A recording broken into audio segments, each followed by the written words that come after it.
My mom laughed the night my house burned down. It was not a nervous laugh like someone laughs when they are scared. It was not a shocked laugh, like someone laughs when something surprising happens. It was a real, mean laugh, a laugh that sounded happy in a way that made my stomach hurt. I was standing on the sidewalk barefoot, wearing a big, soft t-shirt that was way too large for me. My hair was messy, and I was still shaking from the loud, scary fire alarm that had gone off in the middle of the night. Then my family drove up like they had come to watch a show, like they had bought tickets to see something exciting. I froze for a moment, looking at them. They were smiling, leaning out of the car, holding their phones, and acting like everything that was happening was just part of a funny story. That's when I realized something very sad.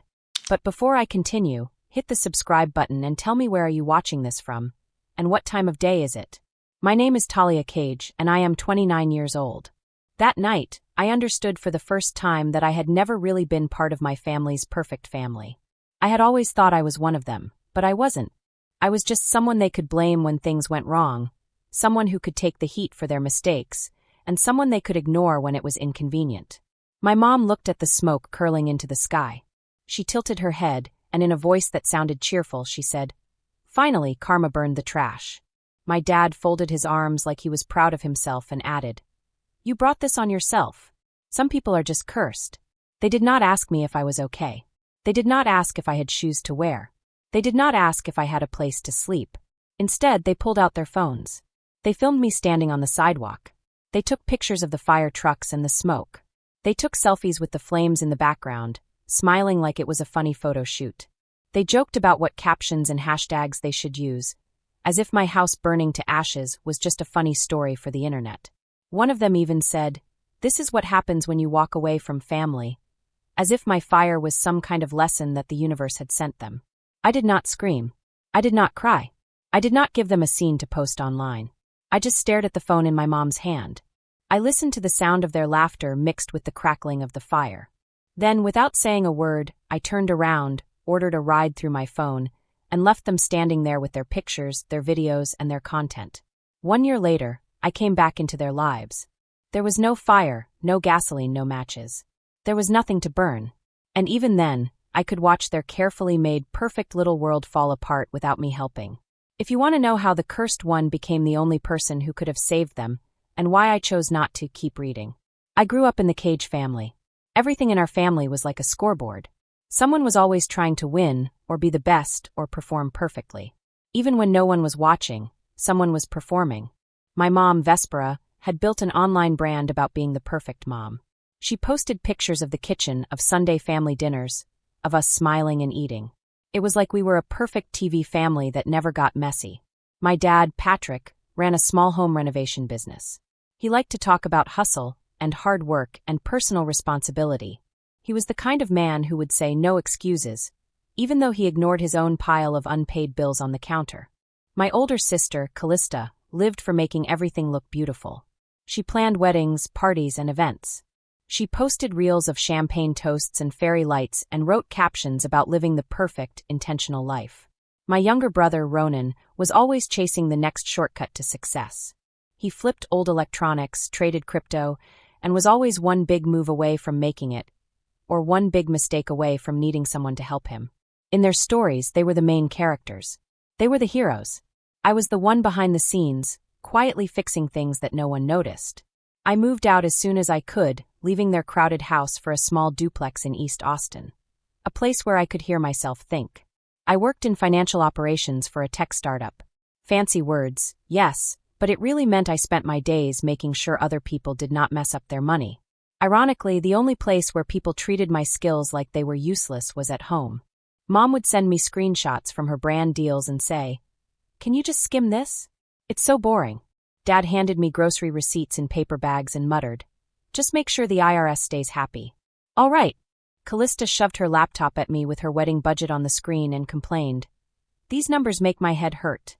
Can you fix it so it looks cute but not scary?" Ronan spammed me with texts that started, "Hey, quick question," which were never quick and always ended with, "I'll pay you back next month." At first, I didn't mind helping. It felt good to be useful. It felt good to be the calm one who could untangle the mess. But my family never learned. They never tried. They treated me like an app. They opened me when they needed me and closed me when they were done. I got tired of it. I got tired of forgetting which favors I had done for who. I got tired of remembering when they promised to pay me back or even say thank you.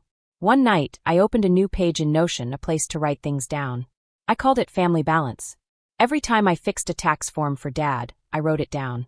Every time I fixed Callista's wedding budget, I wrote it down. Every time I set up automatic bill pay or a medical reminder for Mom, I wrote it down. Every time I tracked a loan or fixed a spreadsheet for Ronan, I wrote it down. Not because I wanted to charge them money, but because I needed proof that I was not crazy for feeling drained. On camera, we were the Cages, a strong, perfect family chasing big dreams. Off camera, I was invisible. I was the safety net holding everything together. And the night my house burned and they laughed, all those little favors stopped feeling small. The morning after the fire, I woke up in a cheap hotel off the highway. I stared at the popcorn ceiling, trying to remember which parts of my life were real and which parts had turned into smoke. The first thing I did was check my phone out of habit. No missed calls asking if I was okay. But there were messages. Ronan had sent a blurry photo of my burned duplex with fire emojis lined up under it. The caption read, "Home Sweet Home." Callista's Instagram story had a brunch table with mimosas and avocado toast. Her caption read, "Some people burn bridges and then act surprised when they have nowhere to go." Mom's feed had a carousel of cozy family night photos from the evening before, as if nothing had happened at all. I almost threw my phone across the room. Instead, I checked my email. There were the fire department reports and insurance forms. Cold, necessary, boring things I knew how to handle. I took a deep breath, ordered bad hotel coffee, opened my laptop, and slipped into the mode I always used to save other people. Calm, methodical, detached. While my family pointed and laughed at my burning home on social media, I was the one doing the boring, grown-up work of rebuilding. Alone. No one offered me a couch to sleep on. No one suggested I come stay with them until I got back on my feet. Not even people who said they loved family first. A coworker from the startup, someone I barely knew, sent me a simple text. "Hey, I heard about the fire. If you need a place to crash or help with paperwork, I'm here." I felt more seen by that one message than by my entire bloodline. Within a week, the insurance adjuster had my claim moving. Within 2 weeks, I had found a small studio in South Congress. It had thin walls, creaky floors, but a lock and a door that no one in my family had a key to. On my first night there, surrounded by borrowed furniture and boxes that smelled faintly of smoke, I opened my family balance page. I scrolled past lines and lines of entries: tax returns fixed, budgets rebuilt, reminders scheduled. Under all of that, I added a new section and titled it The Fire. I wrote down everything like a ledger entry: date, time, what was lost, what was said. Mom. Finally, karma burned the trash. Dad. You brought this on yourself. Some people are just cursed. The family laughed, took pictures, and left. Under notes, I typed, "No one offered help. Rebuilt alone." Then I stared at the screen and realized something that made my stomach flip more than the flames had. If I listed out everything I had done for them over the years, and everything they had done for me, the balance was not just off. It was upside down. They acted like I was cursed, like I was the weak link, like I was the problem. But without me quietly holding their finances, schedules, and plans together, their version of perfect would not last a month. That thought did not feel like revenge yet. It felt like a seed, a quiet question growing in the back of my mind. If they could stand there and laugh while my life burned, why was I still making sure theirs did not? A few months after the fire, my life started to look normal again on the surface. I had my tiny South Congress studio, a new routine, and fresh spreadsheets at work that had nothing to do with my family. But they did not stay quiet for long. One night, our family group chat lit up with a meme. Ronan dropped in a dumpster on fire with confetti photoshopped over it, captioned, "Talia's housewarming party." Callista replied with laughing emojis and wrote, "Careful, she might burn the Wi-Fi next." Mom sent back, "Don't be mean." Then followed it with, "Remember, we don't say that in public." Like the only real problem was the risk of someone screenshotting it. On my birthday, Callista texted in the chat, "Happy birthday, sis. No candles this year, right?" And added a cake gift with exploding fireworks. No one asked how my new place was. No one asked if I wanted to get dinner. They were treating what happened to me like a running joke, something they could pull out whenever a conversation needed a punchline. At the same time, they still leaned on me like nothing had changed. My dad forwarded an email from his accountant with the subject line, "Urgent missing documents," and wrote, Can you make sense of this? I've got too many jobs going on to deal with this nonsense. Callista messaged me separately, attaching her wedding budget spreadsheet and saying, "This planner I hired is useless. Can you clean this up before I send it to the venue? I'll owe you one." Ronan sent me a picture of his bank account balance and his crypto app asking, "If I sell this now and pay off this card, will I still have enough to restock next month?" Mom called one afternoon, voice sweet. "I got this letter about my insurance and some lab work. Can you log in and just handle it? I hate those portals. They're so confusing." It was like the fire never happened in their minds. I was still the family's walking calculator, scheduler, and crisis hotline. The only thing that felt different was me. I started noticing the pattern every time they reached for me. They never said please. They never said thank you. They never asked if I had time. It was assumed. It was expected. One Sunday, I ran into my mom at Whole Foods. She had a cart full of organic produce and a camera in her hand, talking into her phone about resetting for the week. When she saw me, she brightened like it was a photo op. "Talia, you should come by for Sunday dinner," she said. "It's been too long. The followers keep asking why you're never in the videos." I told her I was busy. Her smile faltered. "You're missing out on family memories," she said quietly, as if my absence was the problem, not the way they had stood by my burning home and laughed. Later that week, Callista's fiancé, Stellan, messaged me privately. "Hey, I know they joke a lot," he wrote. "And yeah, they went too far the night of the fire. I'm not defending that, but Callista really needs your help with the wedding stuff. She's overwhelmed." I stared at the message for a long time, feeling that familiar pull between wanting to help and wanting to protect myself. I did send Callista a few quick fixes on her spreadsheet, then logged the time in family balance with a new tag: after fire. The more I scrolled through that page, the more it looked like a mirror held up to our family dynamic. They called me cursed, but I was the one keeping their bills straight, their events on budget, their health care scheduled, their side hustles afloat. And now they were using my worst night as a meme while still expecting me to save them from every boring detail they did not want to handle. The joke was starting to sound less funny, at least to me. To them, though, I was still the punchline, and the backup plan rolled into one. Around the 1 year Stellan after the fire, I realized my life had split into two timelines.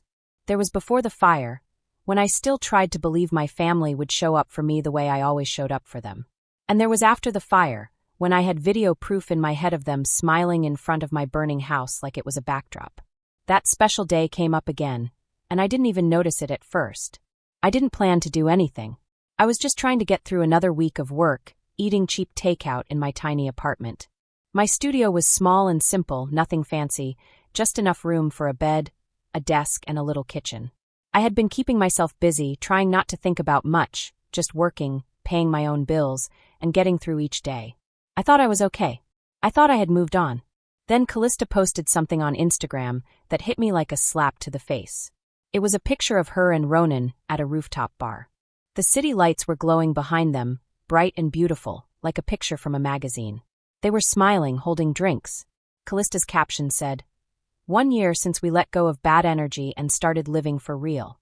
Some bridges are better burned." Ronan commented with a fire emoji. My mom wrote, "Proud of our growth." My dad dropped a thumbs up. No one said my name, but they didn't have to. I knew they meant me.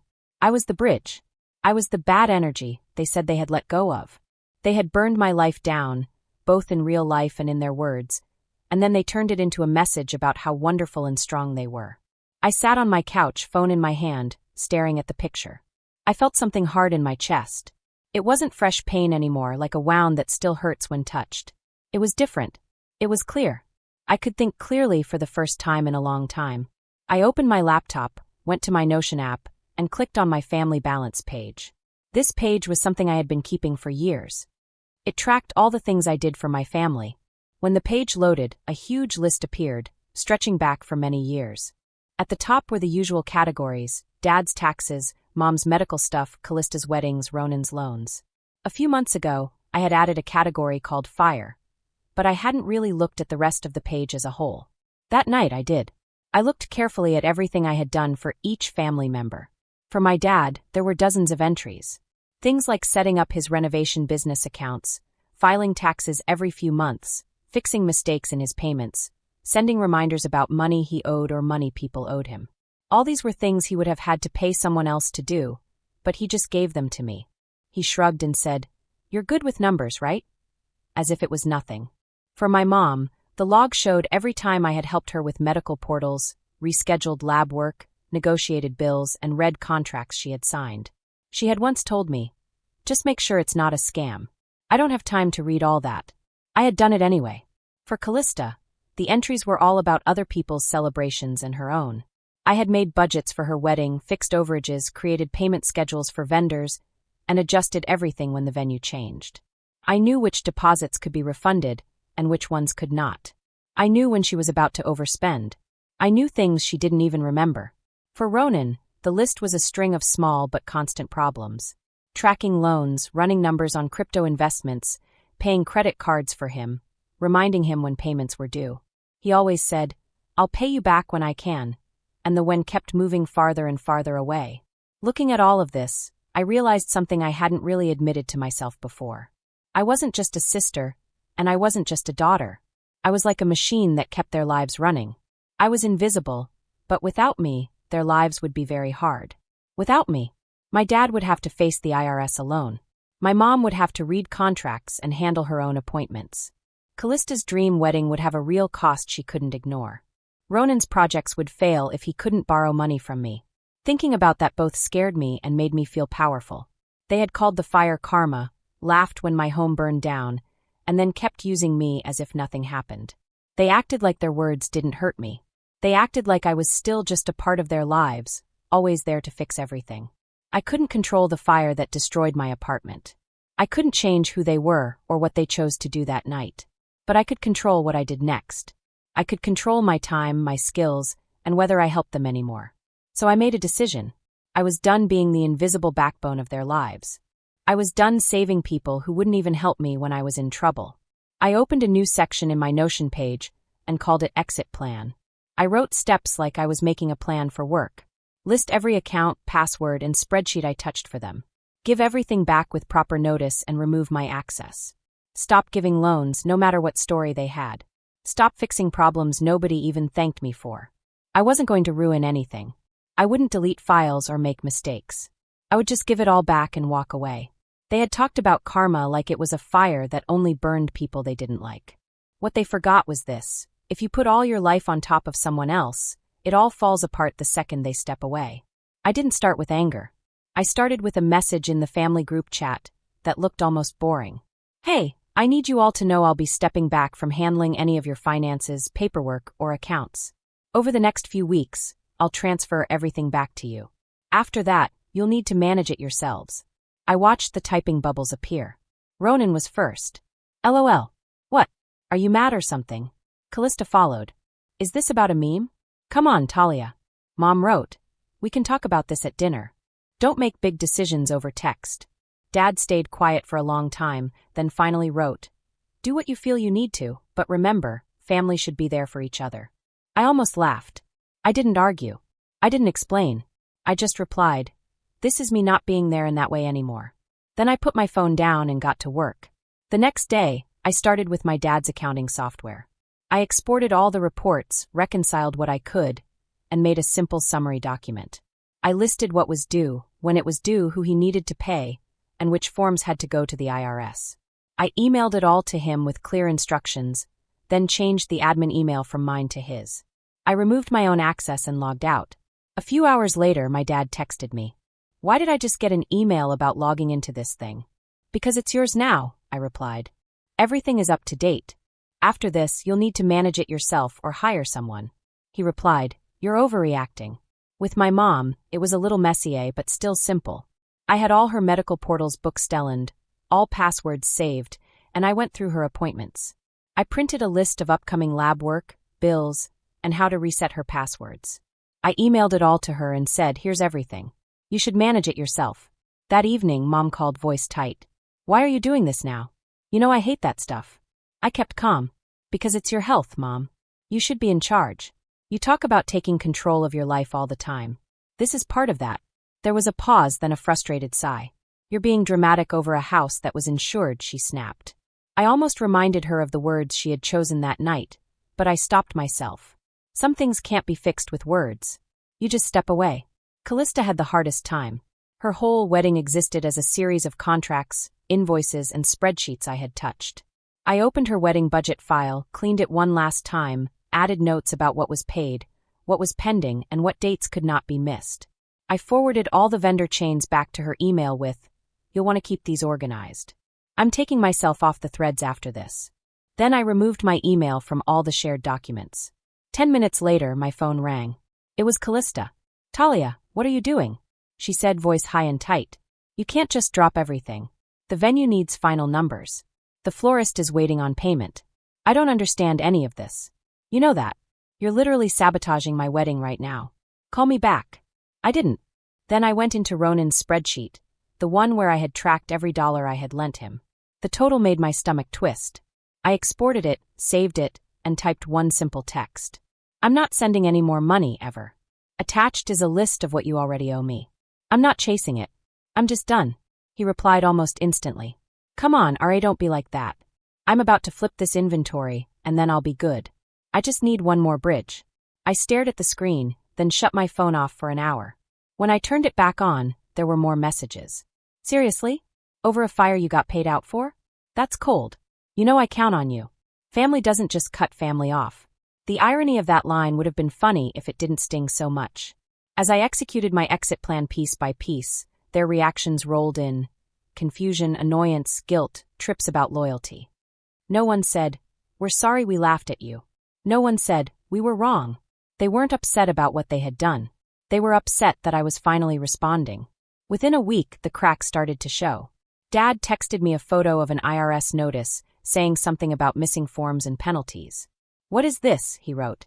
"It's what I've been warning you about for 2 years, I replied. "You'll need to call them or hire someone. I'm not your bookkeeper."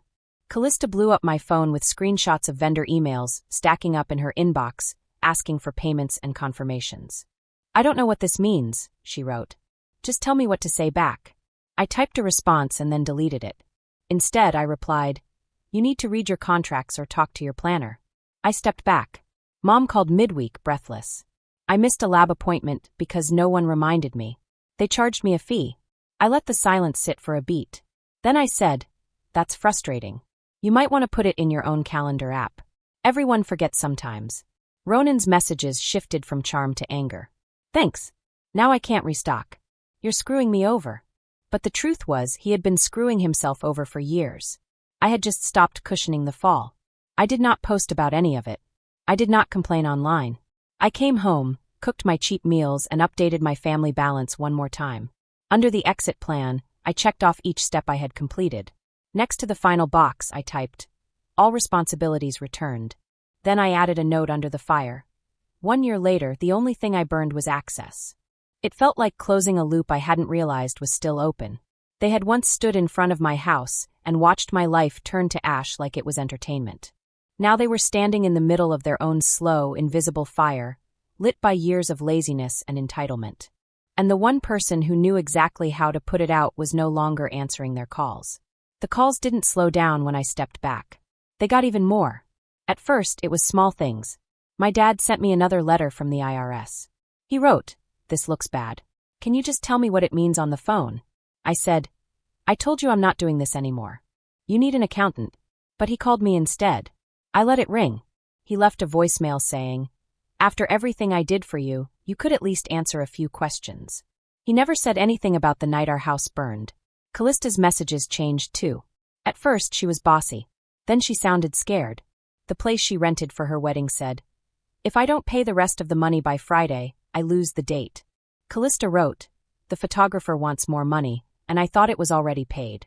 These papers don't make sense. This is what you do. Why are you leaving me?" I looked at the word leaving for a long time. It was kind of funny. The person who got left behind on the sidewalk when our house was on fire was now saying I abandoned them. I remember staring at my phone for a long time. The screen felt heavy in my hand, almost like it had weight. I thought about how Callista used to plan everything, from the flowers to the cake, making boards on Pinterest and little notes everywhere. She always acted like she had everything under control, but when she needed me, she blamed me for not being there, even though I had bigger things to worry about, like the fire, like smoke in my lungs, like everything I had lost. My mom's voice changed too. She called me late one night, and I accidentally picked up before I saw her name. Talia, she said, and she didn't sound like she was pretending for social media. There was no camera, no performance, just her voice sounding worried and sharp at the same time. I had missed another appointment.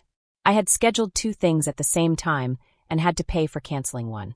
The insurance website was confusing. I couldn't keep track of it all. My head hurt. I took a deep breath. You can do this, I said quietly. You'll have to. You always say you want to take control of your life. She was quiet for a second, then her voice got sharp. This is crazy. You're punishing us because your apartment burned. You're holding a grudge. Something inside me clicked. I felt something hard and strong wake up inside me. No, I said. I'm talking about how you treated me when my life was on fire. That's different. I hung up before she could try to make me feel guilty. I didn't want her to turn it into a speech about forgiveness or lessons for social media. I didn't need her words right now. I just needed to breathe. Ronan was the first to yell at me. He blocked me outside a coffee shop. He stepped in front of me like a wall. You're really not going to help me, he said. He looked like he couldn't believe I meant it. I have stuff in my living room and no money. If I don't sell it, I'm done. You know that. I looked at him. You were done the day you treated my money like it was yours. I'm not your investor.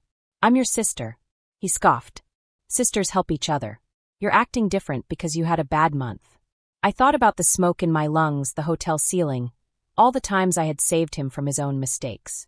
I didn't have a bad month, Ronan, I said. I had a house fire and a family who treated it like a show. This isn't new. This is me finally noticing reality.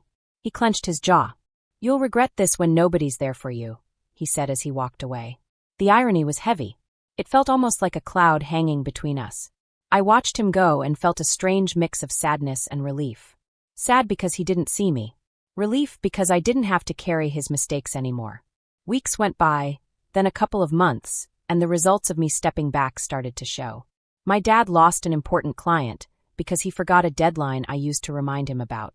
He looked stressed and tired, running around trying to fix it, and I realized how much I had always done for him behind the scenes.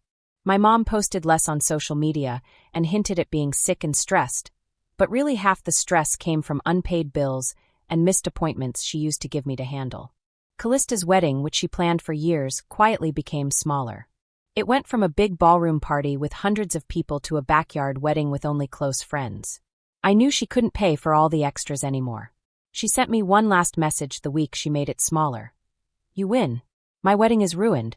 I hope you're happy. I typed 3 replies and deleted them. Finally, I wrote, I don't win because your wedding is smaller, Callista. I win because I stopped letting you treat me like a tool instead of a person. If you wanted my help, you should have acted like I mattered before everything went wrong. She never replied. My mom tried another way. She came to my studio without telling me. Her eyes were shiny, maybe from crying.